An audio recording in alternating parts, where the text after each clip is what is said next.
Hey folks, today's easy open world build is Power Chronomancer. Power Chronomancer is a very strong choice for general open world roaming and solo gameplay. It has great damage and strong utility choices. This build is based off the DPS Chronomancer build I made on the Guild Wars 2 wiki, so if you want to learn more about the basics of this build or double check some information, check out the written article or the complimentary video on the DPS rotation. Both links are in the description below. As usual for open world builds, we'll follow a particular priority list for survivability changes, starting from the DPS build for instance content. Changing gear is expensive unless you have legendary gear already, so we'll adjust food and trades first. Like all power Mesmer builds, Chronomancer does not have a large amount of passive healing or innate passive survivability. You will not be able to face tank a lot of damage with Chronomancer without making larger changes to gear as well. But you can still solo basically anything in the game with the right build and playstyle. That is why it's best to use your clones as decoy and stay behind him to avoid taking damage. In turn, having access to Dagger as another very strong ranged weapon has made open world gameplay on Chronomancer much easier.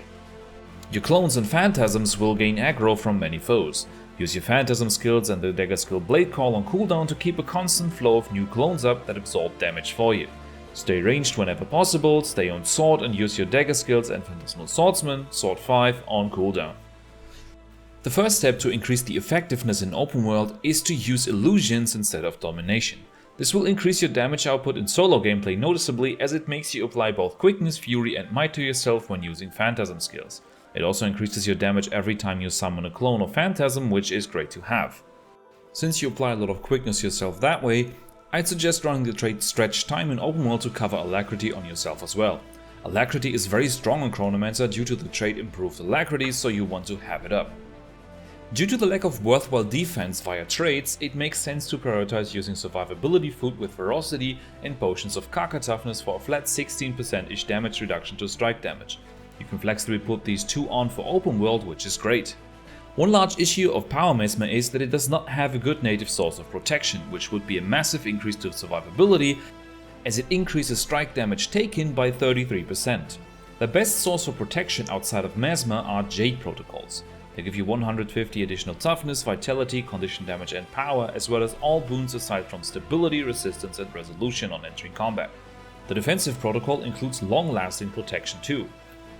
You can also pre-stack these protocols on yourself by using a tonic that puts you into combat. In cases where the protocols do not work, like story instances, you can abuse the synergy between Relic of the Cavalier and the Engage skill from the Sky Scale to apply lots of Aegis, resistance, might and quickness to yourself. The Relic does not have an internal cooldown and applies the boons on every hit of Blast, which is massive. That way you can run full damage traits in open world and annihilate everything with full might and quickness covered. Just mount up and immediately use the Engage skill right after, that feels very smooth to do. In terms of your Shatter skills, you should prioritize Shatter 1, Split Second whenever possible. In situations where you feel insecure, make use of Shatter 4, Distortion. This makes you immune to hits and damage for a few seconds. It's a great emergency skill, as you can also use it when you're stunned. The utility skill choices for open world are Signet of the Aether, Signet of Inspiration, Phantasmal Defender and Phantasmal Disenchanter.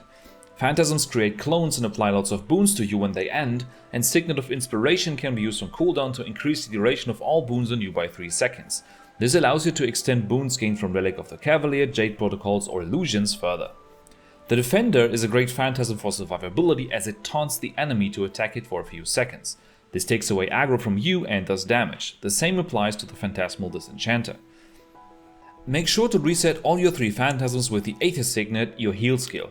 That way you can use them a lot more frequently, which in turn empowers yourself with boons and creates additional decoys for you.